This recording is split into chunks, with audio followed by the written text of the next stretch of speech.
رات کا وقت تھا۔ ناجی اپنے کمرے میں اپنے دو معتمد جونیئر کمانڈروں کے ساتھ بیٹھا شراب پی رہا تھا۔ دو ناچنے والیاں سازوں کی ہلکی ہلکی موسیقی پر مستی میں آئی ہوئی ناگنوں کی طرح مسحور کن اداؤں سے رقص کر رہی تھیں۔ ان کے پاؤں میں گھنگرو نہیں تھے، ان کے جسموں پر کپڑے صرف اس قدر تھے کہ ان کے سطر ڈھکے ہوئے تھے۔ اس رقص میں خمار کا تاثر تھا۔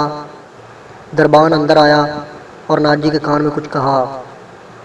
ناجی جب شراب اور رقص میں ہوتا تھا تو اسے ڈسٹرب کرنے کی کوئی جرات نہیں کرتا تھا۔ صرف دربان کو معلوم تھا کہ وہ کون سا ضروری کام ہے جس کی خاطر ناجی عیش و عشرت کی محفل سے اٹھا کرتا ہے، ورنہ وہ اندر آنے کی جرات نہ کرتا۔ اس کی بات سنتے ہی ناجی باہر نکل گیا اور دربان اسے دوسرے کمرے میں لے گیا۔ وہاں سوڈانی لباس میں ملبوس ایک ادھیڑ عمر آدمی بیٹھا تھا، اس کے ساتھ ایک جوان لڑکی تھی۔ ناجی کو دیکھ کر وہ اٹھی۔ ناجی اس کے چہرے اور قد کاٹ کی دلکشی دیکھ کر ٹھٹک گیا۔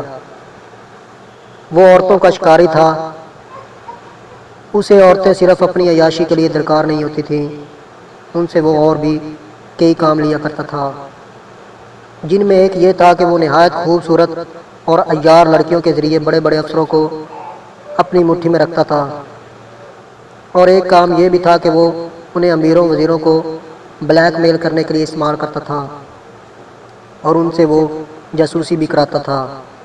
جس طرح قصاب جانور کو دیکھ کر بتا دیتا ہے کہ اس کا گوشت کتنا ہے، اسی طرح ناجی لڑکی کو دیکھ کر اندازہ کر لیتا تھا کہ یہ کس کام کے لیے موزوں ہے۔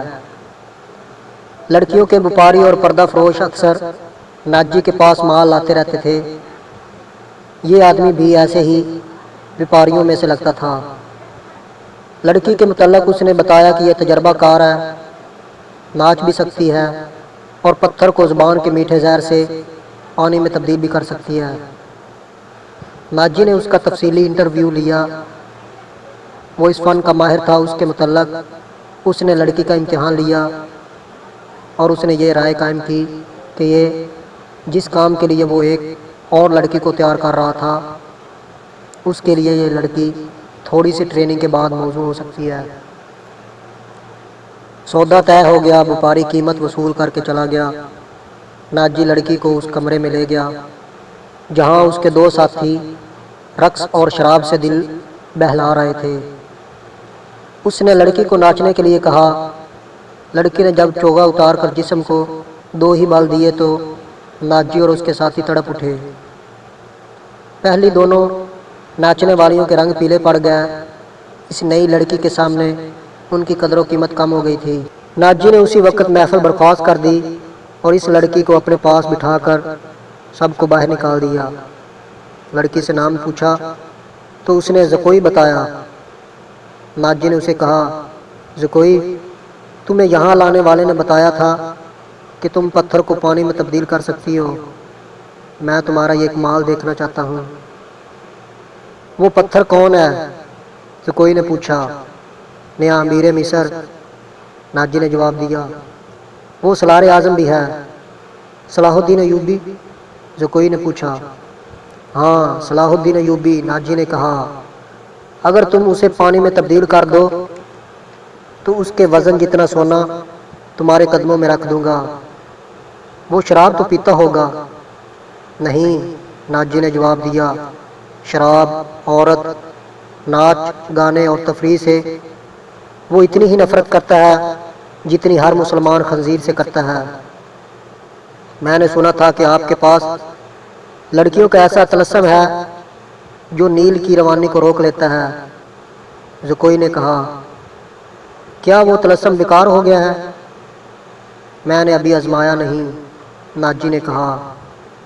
یہ کام تم کر سکتی ہو۔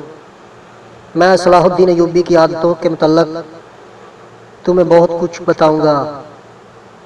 کیا آپ اسے زہر دینا چاہتے ہیں؟ زکوئی نے پوچھا۔ ابھی نہیں، ناجی نے جواب دیا۔ میری اس کے ساتھ کوئی دشمنی نہیں، میں صرف یہ چاہتا ہوں کہ وہ ایک بار کسی تم جیسی لڑکی کے جال میں پھنس جائے، پھر میں اسے اپنے پاس بٹھا کر شراب پلاؤں گا۔ اگر اسے قتل کرنا مقصود ہوتا تو میں یہ کام حشیشین سے نہایت آسانی سے کرا سکتا تھا، یعنی آپ اس کے ساتھ دشمنی نہیں دوستی کرنا چاہتے ہیں؟ زکوئی نے کہا۔ اتنا برجستہ جملہ سن کر ناجی چند لمحے لڑکی کو دیکھتا رہا۔ وہ اس کی توقع سے زیادہ ذہین تھی۔ ہاں زکوئی، ناجی نے اس کے ملائم بالوں پر ہاتھ پھیر کر کہا، میں اس کے ساتھ دوستی کرنا چاہتا ہوں، ایسی دوستی کہ وہ میرا ہم نوالا اور ہم پیالہ بن جائے۔ آگے میں جانتا ہوں کہ مجھے اس سے کیا کام لینا ہے۔ ناجی نے کہا اور ذرا سوچ کر بولا، لیکن میں تمہیں یہ بتا دینا ضروری سمجھتا ہوں کہ ایک جادو صلاح الدین ایوبی کے ہاتھ میں بھی ہے۔ اگر تمہارے حسن اور ناز و انداز پر اس کا جادو چل گیا تو میں تمہیں زندہ نہیں رہنے دوں گا۔ اگر تم نے مجھے دھوکہ دیا تو تم ایک دن سے زیادہ زندہ نہیں رہ سکو گی۔ صلاح الدین ایوبی تمہیں موت سے بچا نہیں سکے گا۔ تمہاری زندگی اور موت میرے ہاتھ میں ہے۔ تم مجھے دھوکہ نہیں دو گی، اس لیے میں نے تمہارے ساتھ کھل کر باتیں کی ہیں، ورنہ میرے رتبے اور حیثیت کا آدمی ایک پیشہ ور لڑکی کے ساتھ پہلی ملاقات میں ہی ایسی باتیں کبھی نہ کرتا۔ یہ آپ کو آنے والا وقت ہی بتائے گا کہ کون کس کو دھوکہ دیتا ہے، زکوئی نے کہا۔ مجھے یہ بتائیے کہ صلاح الدین ایوبی تک میری رسائی کس طرح ہوگی؟ میں اسے ایک جشن میں بلا رہا ہوں، ناجی نے کہا۔ اسے رات اپنے ہاں رکھوں گا اور تمہیں اس کی خوابگاہ میں داخل کر دوں گا۔ میں نے تمہیں اسی مقصد کے لیے بلایا ہے، آگے میں سنبھال لوں گی۔ وہ رات گزر گئی، پھر اور کئی راتیں گزر گئیں۔ صلاح الدین ایوبی انتظامی کاموں اور نئی فوج تیار کرنے میں اتنا مصروف رہا کہ ناجی کی دعوت قبول کرنے کا وقت نہ نکال سکا۔ علی بن سفیان نے اسے ناجی کے متعلق جو رپورٹ دی اس سے وہ پریشان ہو گیا۔ اس نے علی سے کہا، تو اس کا مطلب یہ ہے کہ یہ شخص سلیبیوں سے زیادہ خطرناک ہے۔ یہ ایک سانپ ہے جسے مصر کی عمارت آستین میں پار رہی ہے۔ علی بن سفیان نے ناجی کی تخریب کاری کی تفصیل سنائی کہ اس نے کس طرح کس بڑے آدمی کو اپنے ہاتھ میں لیا اور انتظامیہ میں من مانی کرتا رہا۔ پھر کہا، اور جس سوڈانی سپاہ کا وہ سالار ہے وہ ہماری بجائے اس کی وفادار ہے۔ کیا آپ اس کا کوئی علاج سوچ سکتے ہیں؟ صرف سوچ ہی نہیں سکتا، صلاح الدین ایوبی نے جواب دیا، علاج شروع کر چکا ہوں۔ مصر سے جو سپاہ بھرتی کی جا رہی ہے اسے میں سوڈانی محافظوں میں گڈ مڈ کر دوں گا، پھر یہ فوج سوڈانی ہوگی نہ مصری۔ ناجی کی یہ طاقت بکھر کر ہماری فوج میں جذب ہو جائے گی۔ ناجی کو میں اس کے صحیح ٹھکانے پر لے آؤں گا، اور میں یہ بھی وثوق سے کہہ سکتا ہوں کہ اس نے سلیبیوں کے ساتھ بھی گٹھ جوڑ رکھی ہے۔ علی بن سفیان نے کہا، آپ سلطنت اسلامیہ کو ایک مضبوط مرکز پر لا کر اسلام کو وسعت دینا چاہتے ہیں، مگر ناجی آپ کے خواب کو دیوانے کا خواب بنا رہا ہے۔ تم اس سلسلے میں کیا کر رہے ہو؟ یہ مجھ پر چھوڑیں، علی بن سفیان نے جواب دیا۔ میں جو کچھ کر رہا ہوں وہ آپ کو ساتھ ساتھ بتاتا رہوں گا، آپ مطمئن رہیں۔ میں نے اس کے گرد جاسوسی کی ایسی دیوار چن لی ہے جس کی آنکھیں بھی ہیں، کان بھی ہیں، اور یہ دیوار متحرک بھی ہے۔ یوں سمجھ لیں کہ میں نے اسے اپنے جاسوسی کے قلعے میں قید کر لیا ہے۔ صلاح الدین ایوبی کو علی بن سفیان پر اس قدر اعتماد تھا کہ اس سے اس کی در پردہ کارروائی کی تفصیل نہ پوچھی۔ علی نے اسے پوچھا، معلوم ہوا ہے کہ وہ آپ کو جشن میں مدعو کر رہا ہے؟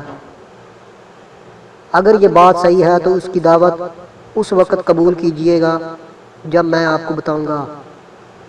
ایوبی اٹھا اور ہاتھ پیٹھ پیچھے رکھ کر ٹہلنے لگا۔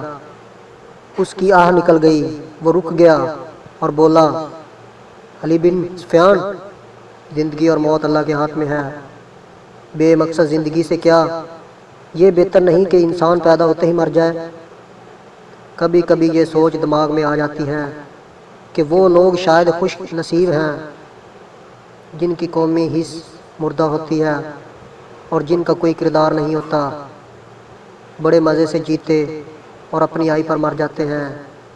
وہ بد نصیب ہیں۔ امیر محترم علی نے کہا